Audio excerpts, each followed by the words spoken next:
tidak mau lihat muka kamu lagi di sini dan barang-barang kamu. Kamu tidak punya hak di sini. Kamu silakan keluar dari sini tanpa kamu bawa. Saya tidak akan. Kamu tidak punya hak apa-apa lagi di sini. Malam ini juga saya balik ke rumah ibu saya.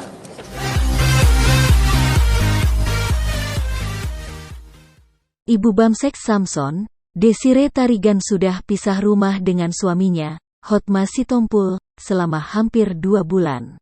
Menceritakan prahara rumah tangganya, Desire Tarigan mengaku telah diusir oleh suaminya tanpa alasan yang jelas. Sejak tanggal 7 Februari 2021, saya diusir secara tiba-tiba oleh Bapak HS. Saya juga enggak tahu penyebabnya apa, kata Desire Tarigan.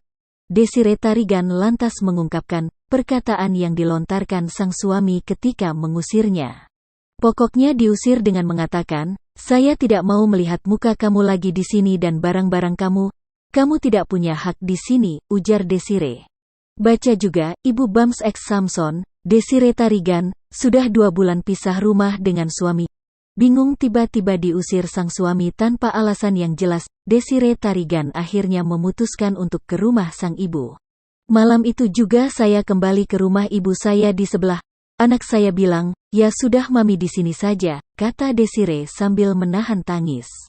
Desire Tarigan menjelaskan, pada tanggal 13 Februari, anaknya dipanggil oleh Hotma Sitompul ke rumah dan menyuruh untuk membawa semua barang-barangnya. Bapak bilang, ambil semua barang-barang ibu kamu, saya kasih waktu sampai jam 12 malam. Setelah itu, saya akan pagar antara rumah saya dan rumah ibu saya, dengan batasan yang mengambil tanah ibu saya, tutur Desire. Tak hanya itu, pada tanggal 20 Februari, Desire mengatakan, mobil miliknya dan sang ibu diambil oleh Hotma Sitompul. Hingga kini, Desire Tarigan mengaku tak pernah melihat mobil tersebut lagi. Kalau dibilang kenapa, saya dizolimi, saya sebagai istri sudah tidak boleh masuk lagi ke rumah saya. Selamat sore teman-teman semuanya.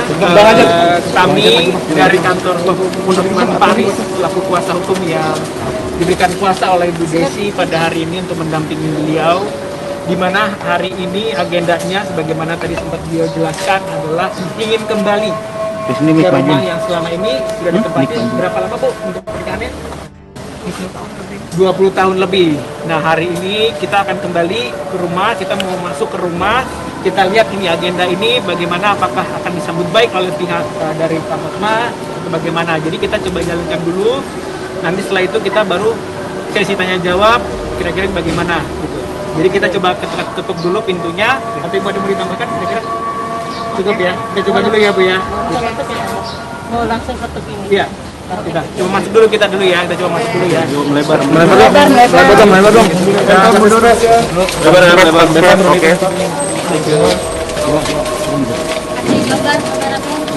Bang, mundur. Bang, di sampingnya Bang. Bang, sudah di sampingnya nggak? Boleh tolong.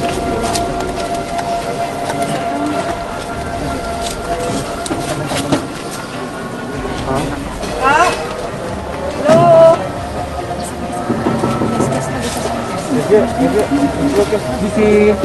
Permisi, Pak.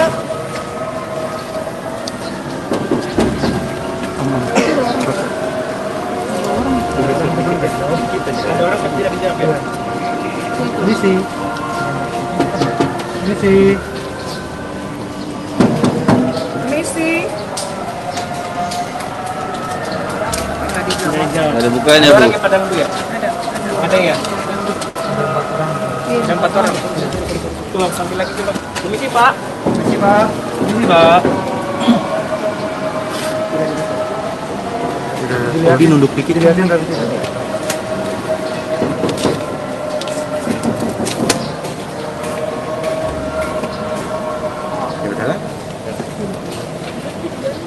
Iya, cuman ya udah lagi. Ya udah, ada logisnya. Sejak tanggal 7 Februari saya diusir secara tiba-tiba oleh Bapak HS. Saya juga nggak tahu penyebabnya apa. Pokoknya diusir dengan mengatakan saya tidak mau lihat kamu lagi di sini dan barang-barang kamu tidak punya hak di sini. Kamu silakan keluar dari sini tanpa kamu bawa, maksudnya saya tidak akan, kamu tidak punya hak apa-apa lagi di sini. Gitu. Malam itu juga saya balik ke rumah ibu saya di sebelah. Anak saya bilang, ya udah mami sini aja. Kebetulan anak saya ada rencana dari kantor bahwa mereka akan ada outing ke Bali. Melihat saya stres dan depresi, anak saya bilang, kami ikut saya aja ke Bali untuk menenangkan diri. Tanggal 10 saya ke Bali. Lalu tanggal 13 anak saya pria mengatakan dipanggil bapak, dan bapak bilang, ambil barang-barang kamu semua, saya kasih waktu sampai jam 12 malam. Setelah itu saya akan pagar ini antara rumah saya dengan rumah ibu saya dengan batasan yang mengambil tanah ibu saya. Anak saya bilang, tunggu kami, karena ini kan tanahnya ya, bukan tunggu Pak. Teriakan dulu. Tunggu Pak, untuk pembatasan ini kan ini tanah ibu. Dia bilang nggak peduli, nanti masalah ribut-ribut belakangan. Saya pulang dari Bali tanggal 20, mobil saya dan mobil ibu saya juga sudah nggak ada, sudah diambil oleh teman-teman, dan nggak pernah lihat lagi.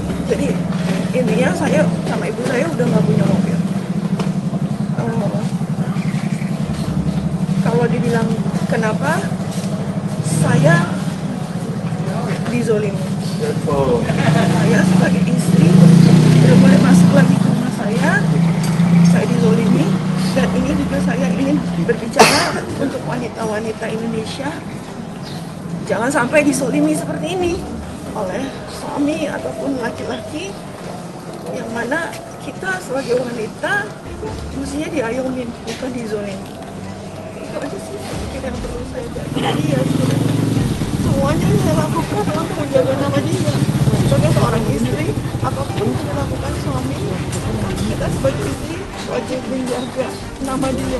Apapun itu saya cover, saya tutupin, saya jaga. Itulah yang terjadi. Jadi kalau dibilang kaget, semua pasti kaget. Karena selama ini memang saya menutupi apapun kekurangan suami, kan kita harus tutup. Itu tadi kita kan harus terlihat baik ya. Jadi contoh yang baik gitu. Apapun itu saya tahankan, saya berusaha mengatur, belakangan malah menyamber. Kalau saya sendiri sih yang dizolimi, nggak apa-apa, tapi belakangan udah mengarahkan anak saya juga ikut dizolimi. Karena saya merasa beruntung anak-anak saya masih support saya, memberi kekuatan kepada saya untuk bisa terus jalanin ini. Selama dari tanggal 7 sampai sekarang kami tidak pernah berbuat apa-apa. Kami terima ini aja dengan saya selalu bilang saya ikhlas, tapi selalu kita diganggu aja, teror, diganggu. Ya ada aja lah perbuatannya yang membuat saya makin terzolimi. Tanggal 7 malam saya dipanggil, saya lagi bekerja, dipanggil oleh anak buahnya, maksudnya anak yang kerja, panggil bapak, kamu duduk di sini. Kata itu, sekarang kamu, saya nggak mau lihat kamu lihat barang-barang kamu angkat, sekarang kamu nggak punya hak di sini. Coba, ini kan rumah saya juga, nggak ada hak kamu di sini. Apa penyebabnya mungkin mami alasannya gitu Justru sampai itu tiba-tiba kalian tahu saya adalah wanita yang setiap hari ada di rumah. Boleh dibilang 24 jam saya di rumah, nggak pernah kemana-mana. Ya, saya berusaha lah menjadi orang istri yang dituntut oleh bapak gitu ya. Saya nggak pernah ada urusan apa-apa, malah bersosialisasi juga saya enggak selain di Instagram. Itu juga saya mau membagikan sesuatu yang positif selalu ke teman-teman di Instagram. Saya tidak pernah membagikan sesuatu yang tidak ada gunanya gitu. Kalau saya sebenarnya saya beruntung sahabat-sahabat saya hari itu yang memaksa saya untuk bagi. Kebetulan memang saya ada company marketing, semacam company marketing. Mereka semua yang maksa saya pergi. Karena sebenarnya saya tadi nggak mau pergi. Lu selama ini pergi, kalau nggak keluarga lu berangkat. Lu pergi, tenangin dulu pikiran lu, jangan ada emosi lagi. Karena memang sekarang lu pasti emosi, gua ngerti kalau lu emosi karena adik lu sama ibu lu emosi. Tapi ada baiknya lu ikutlah tetap. Kalau lu memang partner kita, kalau lu memang sahabat kita, dengerin kita. Pergilah sama kita dulu ke sana, tenanginlah ibu lu, tenangin pikiran lu juga. Jadi lu bisa berpikir lebih jernih. Itulah yang akhirnya kami lakukan. Kami malah berterima kasih kepada mereka sih, kepada teman-teman saya itu yang melerai kami dan membuat kami. Berarti abang ada kontak fisik sama Enggak Pak ada, S? enggak Atau ada. mulut Enggak ada. sama sekali nggak ada. Bener-bener langsung teman-teman saya jangan Yang kalau ada anak saya pria yang memang bertatap muka karena memang setelah diusir yang dipanggil tuh. yang dipanggil pria karena ya saya ada jadwal pergi ya memang saya tidak sempat untuk pergi karena memang kebetulan setahu kami ketika kami cek ketika sehabis diusir ibu bapak langsung pergi dari rumah. Juga mungkin teman-teman perlu tahu saya di sini bukan mau menuntut apa-apa, saya cuman sebagai wanita menuntut hak saya, bukan menuntut, maksudnya membiarkan hukum lah yang memberikan keadilan untuk seorang istri. Saya nggak ada, maksud saya menginginkan kuasa saya memberikan kuasa hukum karena saya nggak mau, saya nggak ngerti hukum, saya nggak mengerti, tapi saya hanya menyerahkan kepada pemerintah.